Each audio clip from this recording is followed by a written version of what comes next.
ایک مسئلہ بالخصوص خواتین کی نماز کا ہے، چونکہ خواتین کو رسول اکرم نور مجسم شفیع معظم صلی اللہ علیہ وسلم نے شریعت مطہرہ میں پورا نصف دین حضرت عائشہ صدیقہ رضی اللہ تعالی عنہا کی روایت پر رکھ دیا ہے، اور صحابہ کرام علیہم رضوان کو فرما دیا خذو شطر دینکم من ھذہ حمیرہ کہ دین کا نصف حصہ سیدہ عائشہ صدیقہ رضی اللہ تعالی عنہا سے سیکھ لینا۔ تو اس سے پتہ چلتا ہے کہ خواتین اسلام کا جیسے وہ احکام کے لحاظ سے مخاطبہ اللہ کے احکام کی اور مکلفہ ہے، ایسے ہی ان کے لیے علم کے اندر بھی ان کو باقاعدہ حصہ دیا گیا ہے۔ نماز کی ادائیگی میں باقی سارا طریقہ خواتین کا مردوں جیسا ہی ہے، لیکن ان کے خاتون ہونے کا جو تقاضا ہے اس میں چند احکام میں فرق موجود ہے، چونکہ اسلام نے ان کو مستورہ بنایا ہے، پردے میں رکھا ہے، اور ان کو ارکان کی ادائیگی میں بھی یہ طریقہ دیا ہے کہ کہیں ایسا نہ ہو کہ جس کی وجہ سے جسم کے حصوں کی کوئی ایسی وہ حیت بن جائے کہ جو پردے والی حیت سے ذرا منافی ہو، وہ اپنے ہر انداز کو اس طرح رکھے کہ جسم لپٹا ہوا ہو، سمٹا ہوا ہو، اگرچہ کپڑے والا تو پردہ ہو گئی ہی، لیکن اس کے علاوہ وہ بدن کی صورتحال ایسی ہو کہ جس کی وجہ سے اعضاء جو ہیں ان کا کوئی اظہار نہ ہو اور پوری طرح لپٹ اور سمٹ کر وہ اپنی نماز کو ادا کر رہی ہوں۔ اس میں ہاتھ باندھنے کے لحاظ سے بھی یہ ہے کہ وہ اپنے ہاتھ اپنے سینے کے اوپر باندھیں گی، اور یہ بھی اصحاب عقل جانتے ہیں کہ اس میں بھی کتنی حکمت ہے کہ ان کے لیے اگر زیر ناف ہاتھ باندھنے کا حکم ہوگا تو اس کے مقابلے میں یہ زیادہ سطر ہے کہ وہ ہاتھ اپنے سینے کے اوپر باندھے، اور اس میں قیام کرتے ہوئے اگرچہ کپڑے والا سطر تو نماز میں بھی ہے ویسے بھی ہے، لیکن حیت کے لحاظ سے جو ایک ان کی شایان شان طریقہ ہے وہ یہی ہوگا کہ وہ سینے کے اوپر ہاتھ باندھے۔ اور اس میں بالخصوص سجدے کے وقت ان کو تورک کرنا چاہیے، سجدے کے وقت اپنے دونوں قدم دائیں طرف نکال دینے چاہیے اور اپنے پیٹ کو رانوں کے ساتھ ملا کر ان کو سجدہ کرنا چاہیے، یعنی یوں سجدہ نہیں کرنا چاہیے جس طرح مرد سجدہ کرتے ہیں کہ پیٹ اور ران میں درمیان میں فرق ہوتا ہے اور پیٹ اٹھی ہوئی ہوتی ہے، درمیان سے نیچے سے بکری کا بچہ گزرنا چاہے تو گزر سکتا ہے۔ یہ مرد کے لیے حکم ہے کہ اس کے کوہنیاں زمین سے اٹھی ہوئی ہوں اور اس کے بازو اس کے پہلوؤں سے دور ہوں اور درمیان میں وہ خلا موجود ہو، پھر سجدہ صحیح ہوگا۔ لیکن عورت کے سطر کے پیش نظر اس کو یوں بدن اٹھا کے سجدہ کرنے کا حکم نہیں دیا گیا، بلکہ وہ جھکی ہوئی ہو، سمٹی ہوئی ہو، لپٹی ہوئی ہو، اس کے قدم ایک طرف نکال کر اس طرح وہ نیچے گر کے سجدہ کرے کہ اس کا پیٹ اس کے رانوں کے ساتھ لگا ہوا ہو اور زمین کے ساتھ درمیان میں کوئی خالی جگہ خلا موجود نہ ہو، تو اس کے عورت ہونے کے جو تقاضے ہیں اس کے مطابق اس کے سجدے کا یہ شرعی طور پر طریقہ ہے اور ادب ہے۔ اس سلسلہ میں السنن الکبریٰ للبہقی میں جلد نمبر 2 صفحہ نمبر 223 پر رسول اکرم صلی اللہ علیہ وسلم کا فرمان موجود ہے، اور کنز العمال کی حدیث نمبر 19787 بھی یہی حدیث ہے کہ ان نبی صلی اللہ علیہ وسلم مر علی امرأتین، کہ رسول اکرم صلی اللہ علیہ وسلم گزرے علی امرأتین، دو عورتوں کے پاس سے، تصلیان جو کہ نماز پڑھ رہی تھی، فقالا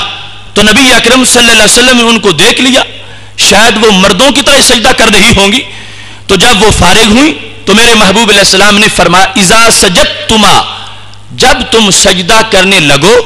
فضما بعض اللحم الى الارض،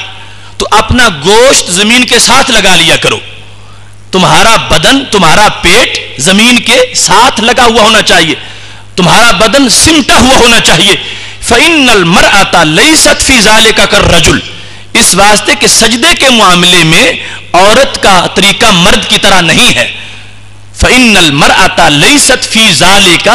كَالرَّجُلِ، سجدہ کرتے وقت عورت جو ہے اس کا طریقہ مرد کی طرح نہیں ہے، یعنی ویسے تو وہ بھی اعضاء سارے سجدے میں لگائے گی، قبلے کی طرف رخ کر کے کرے گی، لیکن مرد جو ہے اس کی پیٹھ اٹھی ہوتی ہے، درمیان میں خلا ہوتا ہے، تو رسول اکرم صلی اللہ علیہ وسلم نے فرمایا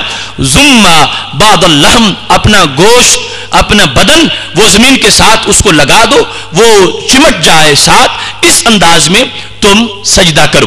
تو رسول اکرم صلی اللہ علیہ وسلم سے یہ اثر موجود ہے، اور اس کے مقابلے میں کوئی ایسی حدیث نہیں ہے کہ نبی اکرم صلی اللہ علیہ وسلم نے جہاں عورتوں کو یہ فرمایا ہو کہ تم نے سجدہ مردوں کی طرح ہی کرنا ہے، اور خود شریعت مطہرہ کے سارے احکام جو عورتوں کے بارے میں ان کا تقاضا یہی ہے کہ آداب کے لحاظ سے طریقہ وہی سطر والا ہونا چاہیے جو اس حدیث شریف کے اندر بیان کیا گیا ہے۔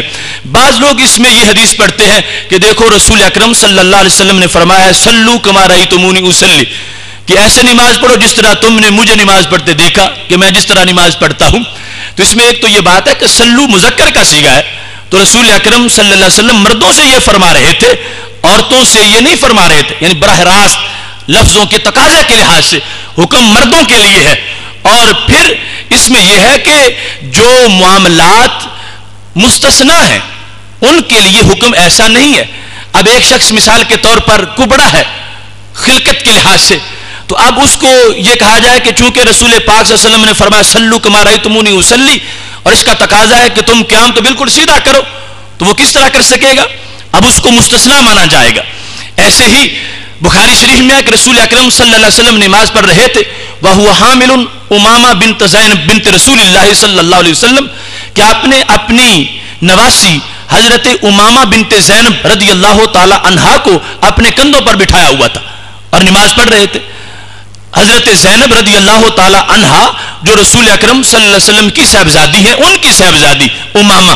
ان کو اٹھا کے رسول اکرم صلی اللہ علیہ وسلم نماز پڑھ رہے تھے۔ اب کوئی یہ کہے کہ ہمارے محبوب علیہ السلام کا حکم ہے سلو کما رأیتمونی اصلی، جس طرح تم نے مجھے نماز پڑھتے دیکھا ایسے ہی پڑھو، تو ہم بھی پھر بچے اٹھا کے کندھوں پہ رکھ لیں، تو کیا یہ کوئی تقاضا ہوگا شریعت کا؟ نہیں، ایسی باتوں کو مستثنا سمجھا جائے گا، اور وہ عقلاً اور بداہت عقل سے وہ چیزیں مستثنا ہوں گی۔ تو عورتوں کا معاملہ اس حدیث شریف سے وہ مستثنا ہے، اور رسول اکرم نور مجسم شفیع معظم صلی اللہ علیہ وسلم کی شریعت مطہرہ کا جو تقاضا ہے اس تقاضے کے مطابق ان کے لیے بہترین طریقہ یہی ہے کہ وہ ان کے اعضاء سمٹے ہوئے ہوں، اور سجدے کے وقت ایک طرف دونوں قدم نکال لیں اور پھر نیچے گر کے اس انداز میں کہ ان کا بدن رانوں کے ساتھ من وجہ اور باقی زمین کے ساتھ لگا ہوا ہو، اس انداز سے جس وقت وہ سجدہ کریں گی تو یہ تعلیمات اسلام کے زیادہ موافق ہوگا۔